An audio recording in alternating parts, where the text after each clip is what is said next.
وبركاته. بسم الله الرحمن الرحيم. إن الحمد لله نحمده ونستعينه ونستغفره ونستهديه ونؤمن به ونتوكل عليه ونعوذ بالله العظيم من شرور أنفسنا ومن سيئات أعمالنا. من يهده الله تعالى فلا مضل له ومن يضلل فلن تجد له وليا مرشدا. وأشهد أن لا إله إلا الله وحده لا شريك له له الملك وله الحمد يحيي ويميت وهو حي لا يموت بيده الخير وهو على كل شيء قدير. وأشهد أن محمدا عبده ورسوله وصفيه وخليله أدى الأمانة وبلغ الرسالة ونصح للأمة وكشف الغمة وتركنا على المحجة البيضاء ليلها كنهارها لا يزيغ عنها إلا هالك. فعليه أفضل الصلاة وأتم التسليم وعلى آله وصحبه ومن استنى بسنته إلى يوم الدين. اللهم اجعلنا منهم ومن الذين آمنوا وعملوا الصالحات وتواصوا بالحق وتواصوا بالصبر. آمين يا رب العالمين. وأوصيكم ونفسي بتقوى الله عز وجل.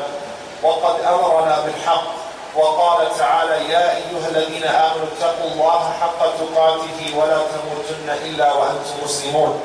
وقال تعالى: يا أيها الناس اتقوا ربكم الذي خلقكم من نفس واحدة وخلق منها زوجها وبث منهما رجالا كثيرا ونساء واتقوا الله الذي تساءلون به والأرحام إن الله كان عليكم رقيبا. وقال تعالى: يا أيها الذين آمنوا اتقوا الله وقولوا قولا سديدا يصلح لكم أعمالكم ويغفر لكم ذنوبكم ومن يطع الله ورسوله فقد فاز فوزا عظيما. ثم أما بعد. We begin by praising Allah subhanahu wa ta'ala and thanking Him and glorifying Him and declaring His perfection and our own imperfections. We bear witness that none has the right to be worshipped or unconditionally obeyed except for Allah subhanahu wa ta'ala. And we bear witness that Muhammad sallallahu alayhi wa sallam is His final messenger, sent by Allah subhanahu wa ta'ala as a mercy to all of the worlds, as a guide for mankind, as an example for us to follow. And so we ask Allah subhanahu wa ta'ala to send His peace and blessings upon Him, His family, His companions, and those that follow until the Day of Judgment. And we ask Allah subhanahu wa ta'ala to make us amongst them. Allahumma ameen. Dear brothers and sisters, as you all know, insha'Allah ta'ala, probably next week, a week from today, you might be hearing the first khutbah of Ramadan itself.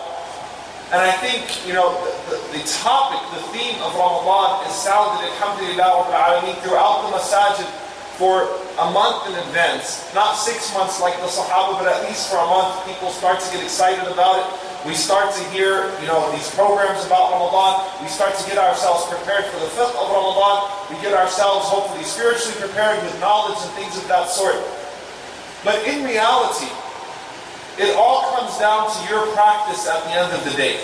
It all comes down to your exercise. Ramadan is as practical as it gets. And so, subhanAllah, as many lectures as you might hear about Ramadan, as much philosophy as you might know about Ramadan, as many ahadith as you might know, as much fiqh you might know about Ramadan, a person that lives in a third world country that's never heard any of these lectures, but knows that when Ramadan comes, it's time to get serious, it's time to go to the masjid, it's time to read more Quran, and to avoid everything that's naturally displeasing to Allah subhanahu wa ta'ala, and that makes you uncomfortable. His siyam might be better than your siyam and my siyam, just because he's practicing it. It's simple. At the end of the day, it's complex, but it's simple. Understanding its beauties and its wisdom is important. But at the end of the day, Rasulullah sallallahu alayhi wa sallam said, "Man sama Ramadan imanan wa ihtisaban, ghufira lahu ma taqaddama min dhanbi." That whoever fasts Ramadan with iman and ihtisab, Allah subhanahu wa ta'ala will forgive all of the sins that came before. Now, the problem that we usually have is that we usually look at what comes first and what comes last, and we forget what comes in between. Usually this means if I fast Ramadan, all of my sins are forgiven. Simple as that. But we forget the two words that come in between, which are iman and ihtisab. You have to fast them also with iman and ihtisab. You don't just fast Ramadan and all of your sins are forgiven, because there will be some people upon whom Ramadan comes that are not forgiven for their sins. And what a loser that person would be. As Rasulullah sallallahu alaihi wasallam was once saying, Ameen, Ameen, Ameen. And the Sahaba said, Ya Rasulullah, why are you saying Ameen? And as we know, Jibreel alayhi salam was making dua against three people.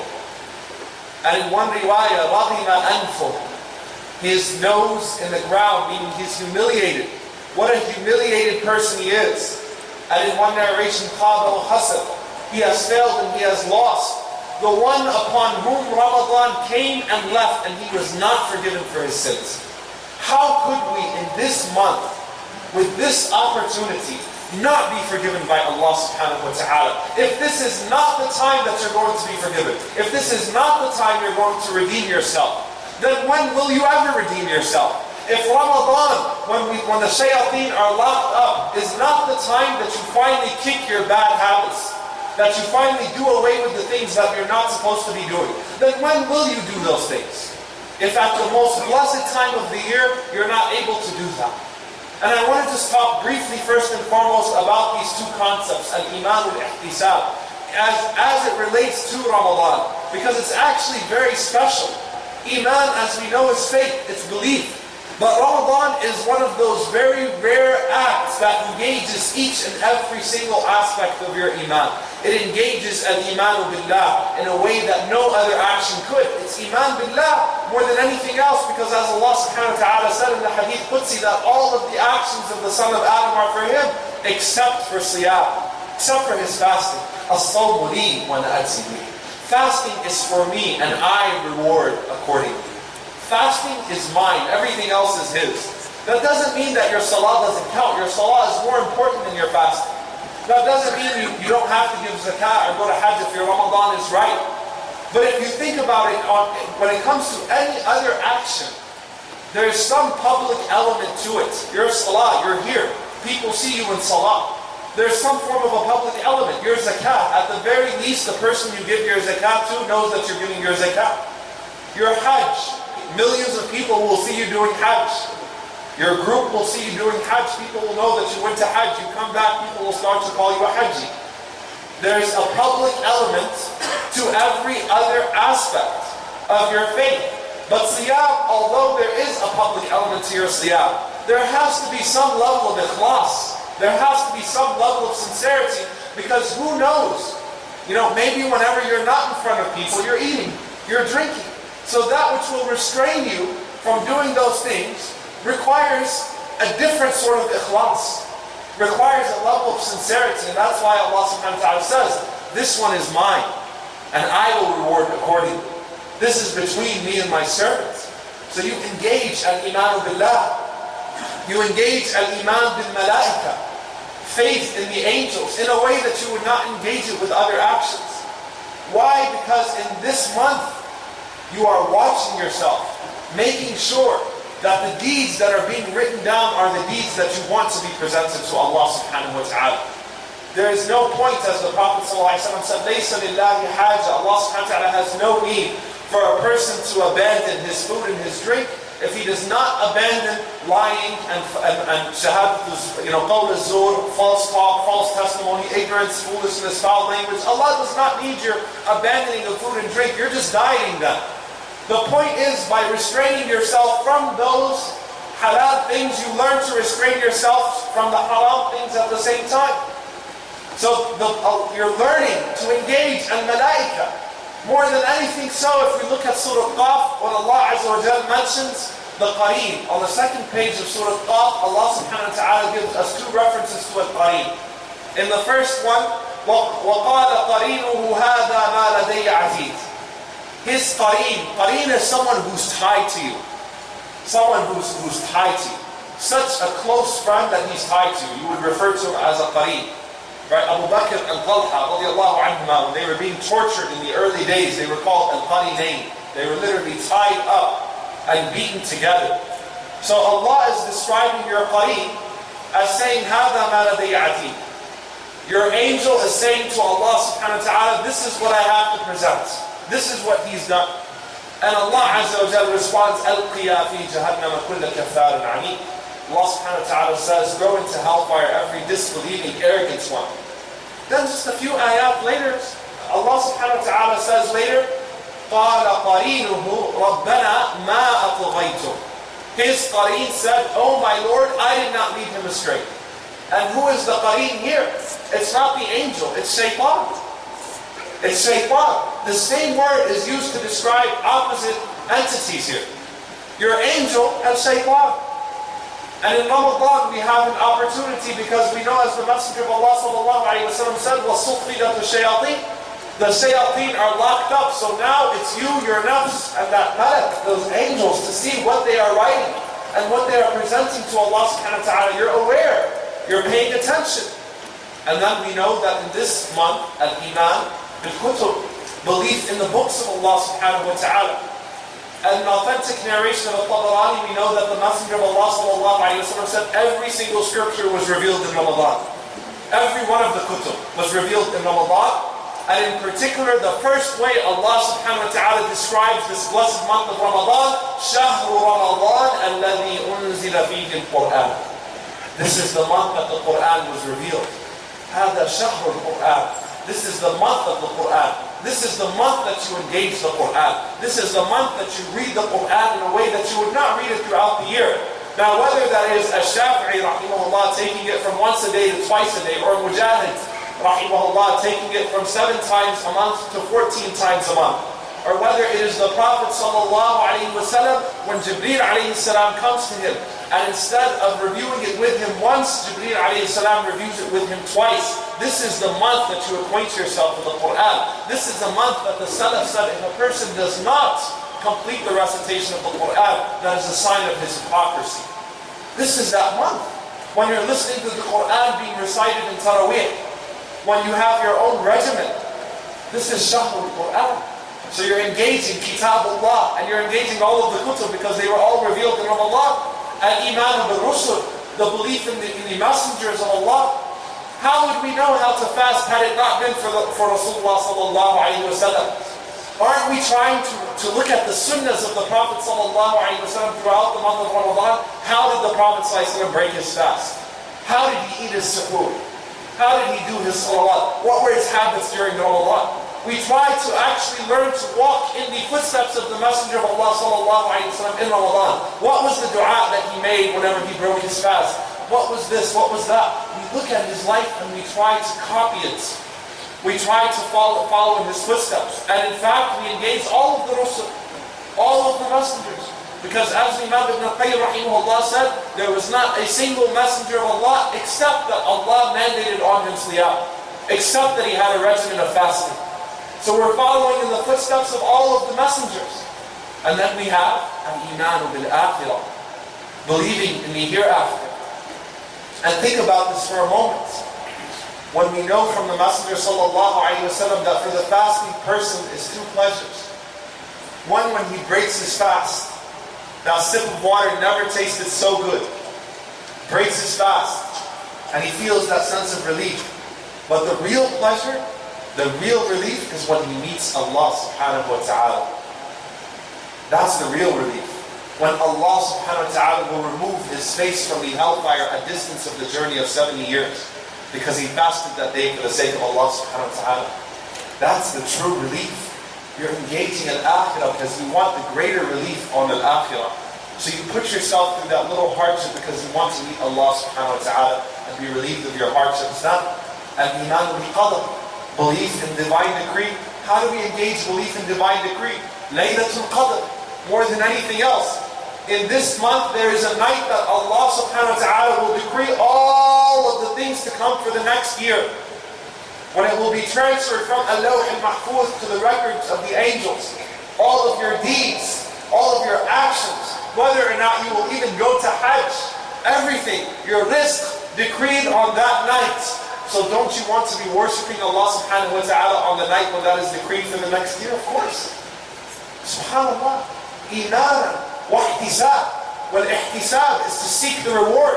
And isn't that the true meaning of taqwa? كُتِبَ عَلَيْكُمُ الصِّيَامُ كَمَا كُتِبَ عَلَى الَّذِينَ مِنْ قَبْلِكُمْ لَعَلَّكُمْ تَتَّقُونَ. Verily fasting was prescribed upon you as it was prescribed on those who came before you, so that you could gain a sense of taqwa. You could learn taqwa.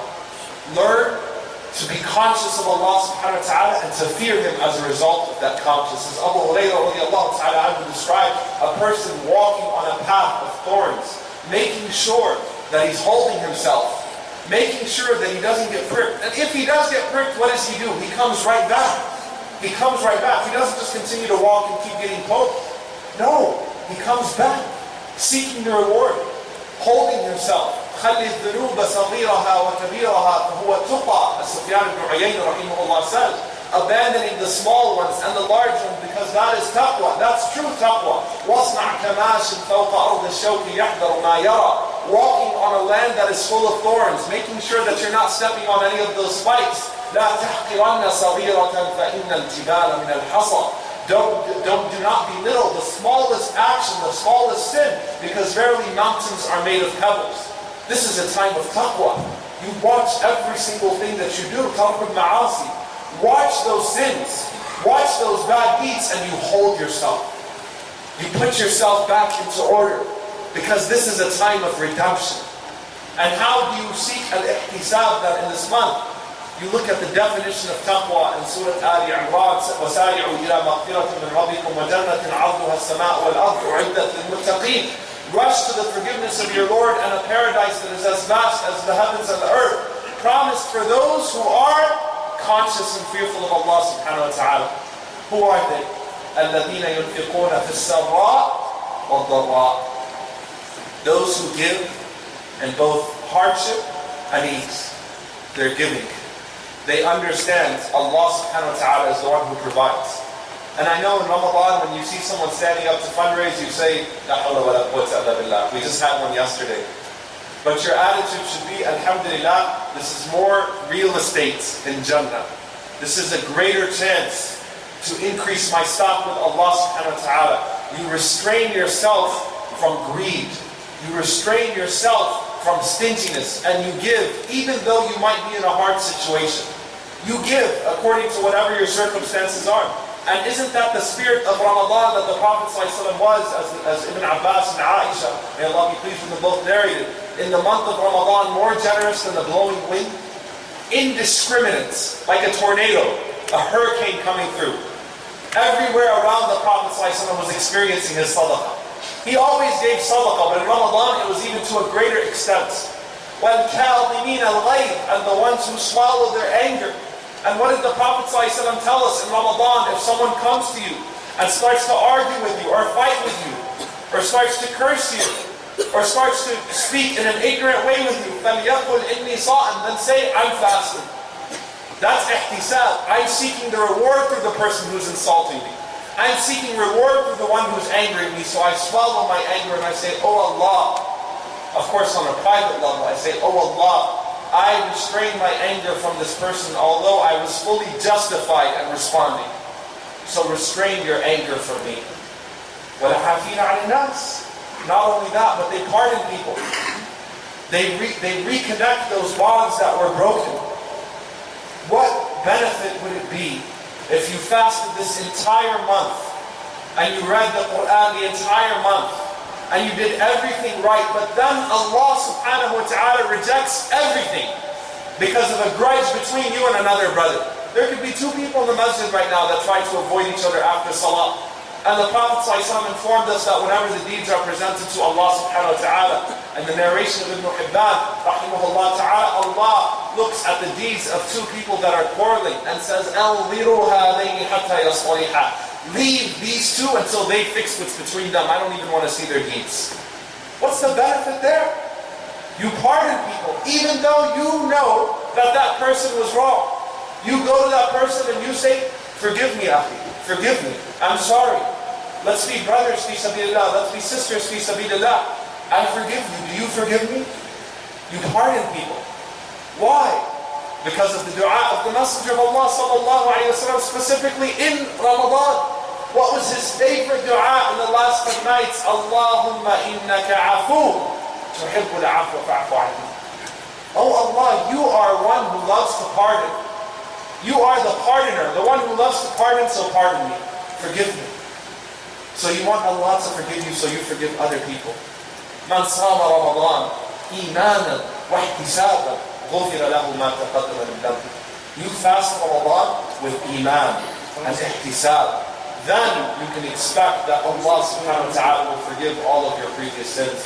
We ask Allah subhanahu wa ta'ala to pardon us for our shortcomings. We ask Allah subhanahu wa ta'ala to overlook our mistakes. We ask Allah subhanahu wa ta'ala to allow us to live to see Ramadan, and to allow us to benefit this Ramadan, and to allow us to be forgiven this Ramadan. And we ask Allah subhanahu wa ta'ala not to make us amongst those whom Jibreel, the best of the angels, and Rasulullah sallallahu alayhi wa sallam, the best of mankind, made dua against. But rather we ask Allah subhanahu wa ta'ala to elevate us to the status of the level of Jannah al-Firdaus in the companionship of the Messenger of Allah sallallahu alayhi wa sallam, in the highest level of paradise. Allahumma ameen. أقول قولي هذا وأستغفر الله لكم ولسائر المسلمين فاستغفروه إنه هو الغفور الرحيم.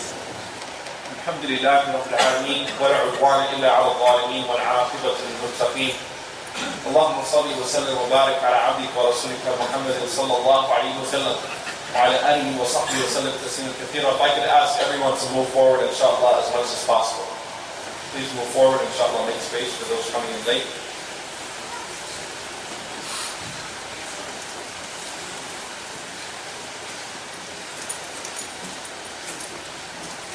Dear brothers and sisters, I want to conclude with connecting taqwa with something that Allah subhanahu wa ta'ala has connected it with in the Quran, what we're supposed to be gaining through this month of Ramadan more than anything else. When Allah subhanahu wa ta'ala says, Ya ayyuha alladhina amanu taqullaha wa kunu ma'as sadiqeen. O you who believe, fear Allah and be with those who are truthful to Allah subhanahu wa ta'ala. You know, many times when we're in our vulnerable states, we make promises to Allah. Whenever we find ourselves financially distraught, we make a promise to Allah. We say, oh Allah, if you give me money, if you allow me to get over this financial hurdle, I promise you I'll start giving more charity. I promise you I'll start going to the masjid more often. Oh Allah, if you let me get into the school, I promise you that I'll start doing this, I'll start doing that. Oh Allah, if you just get me out of this situation, I promise you that I'll never go back to that sin again. We make a lot of promises when we're vulnerable. Even people that are mushrikeen, kuffar, disbelievers, will make promises to Allah subhanahu wa ta'ala whenever they are in their moments of vulnerability. وَإِذَا غَشِيَهُمْ مَوْجٌ كَالظُّلَلِ دَعُوا اللَّهَ مُخْلِصِينَ لَهُ الدِّينَ. Allah subhanahu wa ta'ala tells us that whenever they're being enveloped by the waves in the ocean on a dark night, imagine a person drowning. Even though he's a kafir, he's a disbeliever, he will call upon Allah sincerely. Make promises to Allah. Oh Allah, if you get me out of the situation, if you save me, I promise you I'll be a better person. I promise you I'll do this. But once Allah subhanahu wa ta'ala rescues them and brings them to shore, they completely forget. They completely forget. And let's face it, many times we do that too. If you ever look on an airplane, whenever the turbulence starts to get really bad, everyone starts to close their eyes and make dua in their own way. And then as soon as the turbulence stops, they pick up their cell phones, they call everyone that they know, and they talk about how crazy their experience was. But how many people will actually follow up on that dua that they were making at that moment? It's a form of dua. And the point is that usually when we're in vulnerability, it's easy to make dua to Allah. It's easy to ask Allah for things. It's easy to say, oh Allah, I promise you this and I promise you that. How many of us are struggling with a sin and Allah subhanahu wa ta'ala saved you from a near-death experience? Allah subhanahu wa ta'ala saved you from something huge. Whether or not you ascribe that rescue to Him. Allah saved you from something. And you said, oh Allah, this is the last time. I'm never going to do this sin again. I'm never going to do this sin again. But we're forgetting something very important. The point is not just to make promises to Allah subhanahu wa ta'ala when you're vulnerable. As-sidq ma'Allah, being truthful with Allah, is fulfilling those promises when you're in that situation. Then Allah will know you in your adversity. كُنْ مَعَ اللَّهِ فِي الرِّخَاءِ يَعْرِفْكَ فِي الشِّدَّةِ. Be with Allah in good times. Allah will know you in your vulnerable times. Allah will answer your dua in your vulnerable times. But we have to learn to be truthful with Allah. When we say we want to be forgiven by Allah subhanahu wa ta'ala this Ramadan, when we say we want this Ramadan to be the best Ramadan of our lives, when we say, oh Allah, I'm ready to change. I'm ready to change. I promise you I'm going to change my life, oh Allah. How serious are we when we make those claims? How many teenagers make those claims when they're in a really hard situation?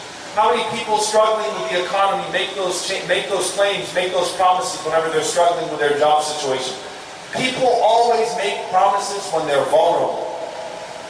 But there are people, مِنَ الْمُؤْمِنِينَ رِجَالٌ صَدَقُوا مَا عَاهَدُوا اللَّهَ عَلَيْهِ. There are people that are truthful with Allah subhanahu wa ta'ala with the promises that they made to Him. And I want you to really think, Ramadan, your time for redemption. Ramadan, your time for forgiveness. Ramadan, your time to really change your life. How disgusting will it be if Ramadan comes and goes and you still have a cent, a penny of haram money? How disgusting will it be if Ramadan comes and goes and you're still insisting on the same sin? How disgusting will it be if Ramadan comes and goes and you have not abandoned your haram relationship, and you have not abandoned your drugs, and you have not abandoned your ill behavior, your bad behavior towards your family members. How disgusting will it be and what a waste it will be if Ramadan comes and goes and you don't change those things about yourself. And that's where the true sidq with Allah, the truthfulness with Allah really shines. Because as the Imam Ibn al-Qayyim rahimahullah said, أَعْمَالُ الْبِرِّ يَفْعَلُهَا الْبَرُّ وَالْفَاجِرُ. Anyone can do good deeds. Good deeds, anyone can do good deeds. Anyone can read more Quran. Anyone can come to the masjid more. Anyone can do more volunteer work. Anyone can give more charity. Anyone can do good deeds. There are atheists that do more volunteer work than Muslims. There are atheists that like to pray, that like to do meditation and yoga. There are atheists that do these things. Anyone can do that. Al-Bar wal-Fajr, a sinner and a righteous person. وَلَا يَقْوِي عَلَى تَرْكِ الْمَعَاصِي إِلَّا صِدِّيقًا. But no one can abandon sins unless he's truthful with Allah subhanahu wa ta'ala. That's when you really know you're serious with Allah. When you're able to get rid of the poisons in your life. When you're able to get rid of the muhlikat, the diseases that stop you from progressing in your relationship with Allah subhanahu wa ta'ala. Oh Allah, I'm willing to hold myself. I'm willing to restrain myself. I'm willing to practice siyam. Siyam. And siyam means restraints. The linguistic meaning of siyam is restraint. I'm holding myself for you, O Allah. That's being truthful with Allah subhanahu wa ta'ala. So there's a direct connection, dear brothers and sisters, between at-taqwa was-sidq. Ittaqullaha wa kunu ma'a as-sadiqeen. I want to leave you all with one story, one authentic narration, Sahih al-Jami', also narrated Ibn Majah. This is a very beautiful, beautiful narration. And I've mentioned it 2 times in the last month, so if you heard it before, forgive me. وَلَكِنْ فَذَكِّرْ فَإِنَّ الذِّكْرَى تَنْفَعُ الْمُؤْمِنِينَ. We remind each other because the reminder benefits the believer. Where Talha ibn Ubaydillah radiallahu ta'ala anhu says that I had a dream one night, and I was standing at the gates of Jannah, and next to me were 2 men, 2 Sahaba that had both passed away. They both became Muslim on the same day. Both of these men came to the Prophet ﷺ, took Shahada the same day. One of them died a year before the other as a shaheed. He died as a martyr. The other one lived for exactly a year after, and he died a normal death. He died a normal death. So we're standing, me and these 2 Sahaba, وَنَادَ الْمُنَادِي, and then the caller called, who to Jannah?